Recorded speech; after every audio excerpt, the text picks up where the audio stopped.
जय हिंद दोस्तों। जैसा कि हमने पिछले वीडियो में आपको बताया था कि एचसीएफ कैसे निकाला जाता है यूक्लिड विभाजन एल्गोरिथम के माध्यम से।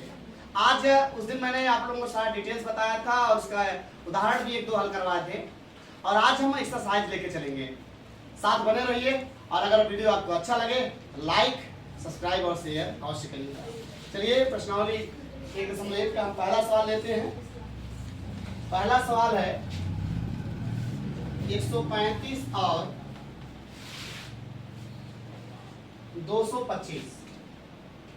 135 और 225। जैसे कि मैंने आप लोगों को बताया था कि इन दोनों में पहले देखो कौन सा बड़ा है, तो 225 बड़ा है और 135 क्या है, छोटा है। तो जो बड़ा है उसी को हम पहले जैसे देसी स्टाइल से करते हैं, पहले उससे एचसीएफ निकालते हैं, मासा निकालते हैं। जैसे 235 अंदर रहेगा, जो बड़ा 225 जो बड़ा रहेगा वो अंदर रहेगा, और जो छोटा रहेगा वो क्या रहेगा, बाहर रहेगा। अब जैसे देखिए 135, अब 135 का पहाड़ा पड़ी 225 से ज्यादा ना होने पाए, तो 135 दूना 270 ज्यादा हो जाएगा, तो 135 से करना में 135, 5 5 के 0, 12 में 3 के 9, और ये कट गया। अब जब तक शेषफल 0 ना, जैसे हमने बताया था पिछले वीडियो में, तब तक आप इसको भाग देते रहिए। अब इसको अंदर ले जाइए, अर्थात इसको बनाइए आप भाज्य, और ये हो जाएगा आपका भाजक। फिर 90 का पहाड़ा पढ़िए, 135 से ज्यादा ना होने पावे। 90 का नाम 90, 5 13 में 9 के 4। फिर से ये जो यहाँ का भाजक है वो भाज्य बन जाएगा जब तक कि शेषफल 0 ना हो जाए। 45 दूना 90, ये 0, तो जिससे लास्ट कटता है वही आपका एचसीएफ हो जाता है। हम लोग ऐसे छोटी क्लासों में हल करते थे। तो मैंने कई बार बताया आपको कि ये चीज जो है ये आपका है भाज्य, इसको हम लोग ए से डिनोट करते हैं। ए आपका है भाजक, जिसे बी से, ए आपका है भागफल, जिसे क्यू से, और जो आपका शेष बचता था शेषफल उसे हम लोग आर से व्यक्त करते थे। किससे व्यक्त करते थे, आर से। तो यूक्लिड विभाजन एल्गोरिथम से ना, यूक्लिड विभाजन एल्गोरिथम से, यूक्लिड विभाजन एल्गोरिथम प्रवेश अगर हम देखेंगे तो पहले एक सूत्र हम लिख लेते हैं पहले हिंदी में। भाज्य बराबर भाजक गुणे भागफल धन शेषफल। भाज्य को ए से, भाजक को बी से, भागफल को क्यू से, और शेषफल को आर से व्यक्त करते। फिर वही स्टाइल आपका पहले लिखा गया भाज्य। भाज्य कितना है 225, भाजक कितना है 135, भागफल कितना है 1, और शेषफल कितना है आपका 90। ये प्रथम चरण है। कौन सा चरण है, प्रथम चरण। हाँ, हमने बताया था जब तक आपका रिमाइंडर जो है 0 ना आए, यहां पर आर जो है वो 0 नहीं है, आर जो है 0 नहीं, अर्थात r is not equal to 0, तुरंत हम द्वितीय चरण में आ जाएंगे। इसमें आ जाएंगे द्वितीय चरण में। अब देखिए द्वितीय चरण में ये आपका ए हो जाएगा क्योंकि भाज्य ए है, और ये जो है ये आपका भाजक बन गया है, ये आपका बी है, ये भागफल आपका क्यू है, और जो शेषफल वो क्या है, आर है। हमारी बात समझ रहे हो? तो द्वितीय चरण में फिर इसी सूत्र का इस्तेमाल करेंगे। ए का मान कितना है आपका 135, बी का मान कितना है 90, और क्यू का मान कितना है 1, और आर का मान कितना बेटा 45। बस है, आर का मान 0 नहीं है ना, आर का मान 0 नहीं आया, तो यहां पे लिखोगे चूंकि r is not equal to 0, तब तुरंत क्या चलेंगे, तृतीय चरण। देख लो यहां तक आ रहा है नीचे वीडियो में, यस सर, तृतीय चरण चलेंगे तुरंत। तृतीय चरण में भी वही है, ए आपका जो है वो ए हो जाएगा, और जिससे भाग देंगे भाजक वो बी हो जाएगा, और जो भागफल होगा वो क्यू, और जो शेषफल होगा क्या होगा आर। ठीक है, तो वही सूत्र में रखेंगे। भाज्य कितना है इस बार 90 इक्वल टू भाजक कितना है बी 45। अब क्यू कितना है भागफल 2 और आर कितना इस बार आर आ गया 0, शेषफल आ गया 0। हमने कहा जब शेषफल 0 आए कहानी खत्म। यहां लिखोगे चूंकि r equal to 0, r equal to 0 अतः तृतीय चरण का भाजक ही, तृतीय चरण का भाजक ही 135 और 225 का HCF होगा। 135 और 225 का HCF होगा। अतः HCF बराबर कितना आ जाएगा? जो आपका भाजक यहाँ पर कितना है 45, कितना है पहले देखो, भाजक की जगह 45, यहां से देख लो भाजक कितना है 45, यानी 135 और 225 का जो HCF है वो कितना हो जाएगा आपका 45 होगा। यही आपका क्या हो गया आंसर हो गया। बात समझ में आ गई? ठीक है, आप लोग देख लीजिए, लिख लीजिए,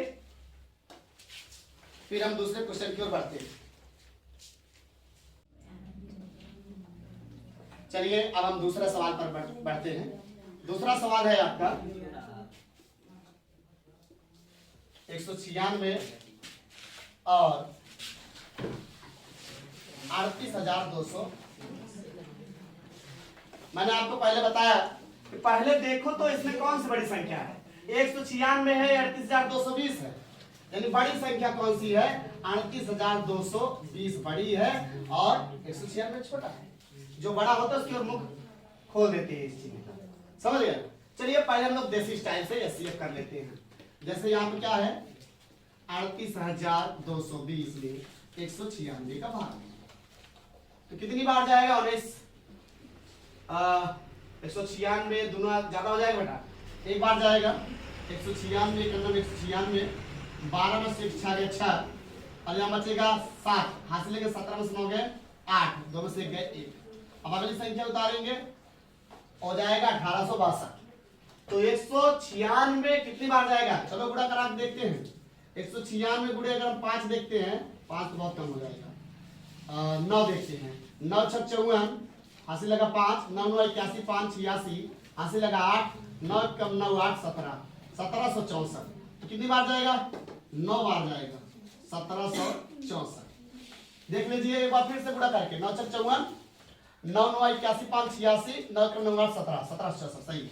12 में 4 गए 8, 15 में 6 गए 9, ये कट गया और ये उतर गया 0।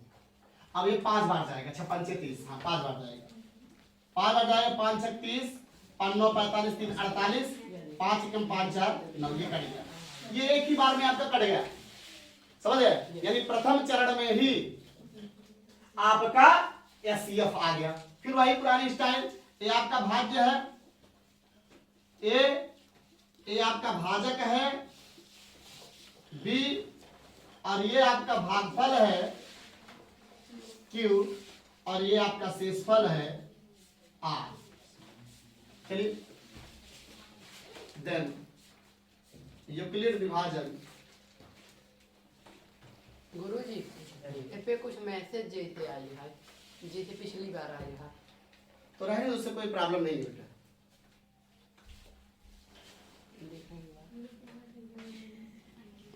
उससे कोई प्रॉब्लम नहीं है। देन यूक्लिड विभाजन एल्गोरिथम से देखिए, यूक्लिड विभाजन एल्गोरिथम का अगर हम प्रयोग करेंगे फिर तो वही सूत्र है, वही डायलॉग, भाजक भाज्य भजन फल शेष,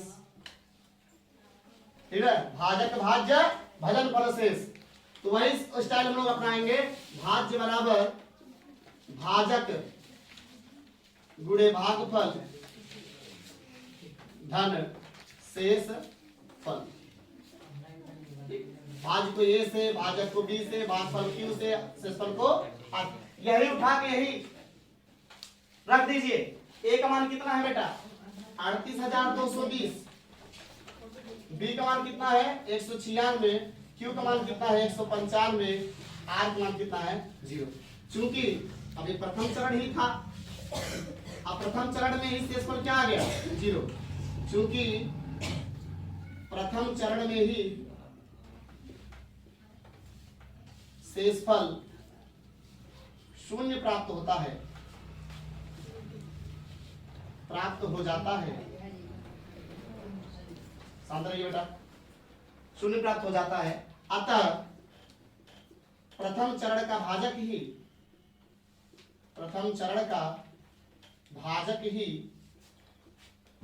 196 और 38,220 का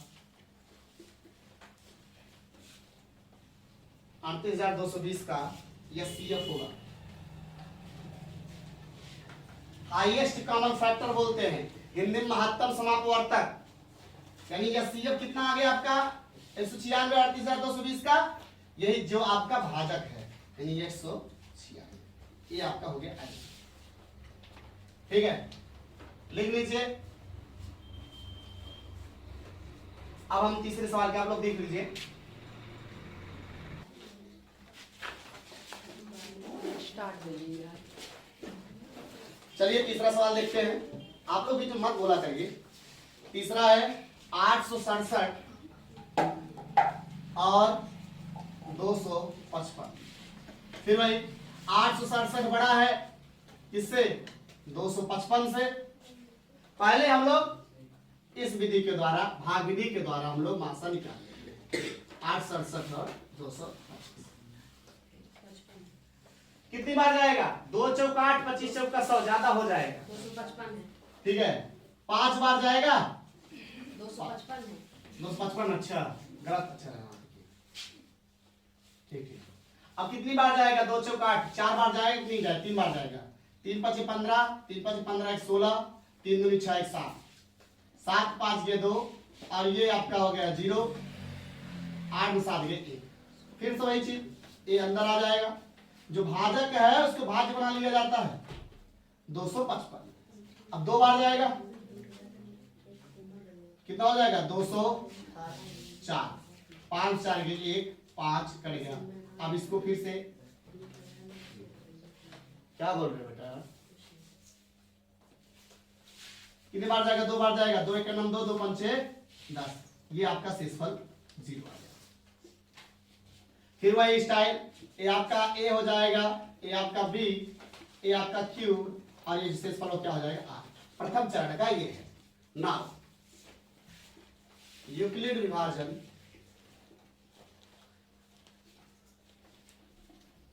एल्गोरिथम, वही एक बार हिंदी जरूर लिखा करिए। भाज्य बराबर भाजक गुणे भागफल धन शेषफल ए बराबर B into Q plus R. A बराबर B into Q plus R. ठीक है, अब ए का मान कितना है? 867, बी का मान 255 और क्यू का मान 3 है और शेषफल आपका पहले चरण में 102 है। ये कौन सा चरण है? प्रथम चरण है। मैंने बताया जब r is not equal to 0, r मान 0 नहीं आया है तो हम द्वितीय चरण की ओर बढ़ते हैं। किसकी ओर बढ़ते हैं? द्वितीय चरण की तरफ। फिर से वही स्टाइल। अब ये आपका a हो गया, ये आपका b हो गया, ये आपका q हो गया और ये जो है ये आपका क्या हो गया? r, यानी शेषफल हो गया। तो चलिए लिखते हैं इसी सूत्र के अनुसार पर। a कितना है आपका? 255 है, b कितना है? 102 है, q कितना है? 2 है और r कितना है? 51। फिर वही लिखेंगे, क्योंकि r is not equal to 0। जब तक आपका शेषफल 0 ना आए तब तक ये प्रक्रिया बढ़ती रहेगी। अब r मान 0 नहीं आया, r का मान 0 नहीं आया, इसलिए क्या चलेंगे? तृतीय चरण चलेंगे। फिर से वही प्रक्रिया, ये आपका a हो जाएगा, ये आपका b हो जाएगा, ये आपका q और ये क्या हो जाएगा? आपका r हो जाएगा। फिर इसी सूत्र में a कितना है? 102, b कितना है? 51, q कितना है? 2 और शेषफल कितना है? r। चूंकि r equal to 0, r equal to 0, अतः तृतीय चरण का भाजक ही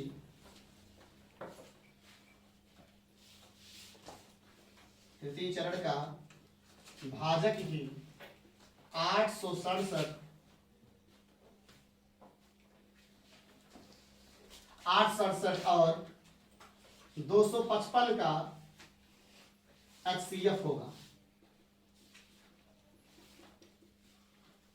इसलिए यह CF बराबर कितना होगा, किससे कटा है, भाजक कितना 51, यह CF बराबर कितना आ गया 51। यही आपका क्या हो गया, आंसर हो गया। अब आप इसको लिख लीजिए।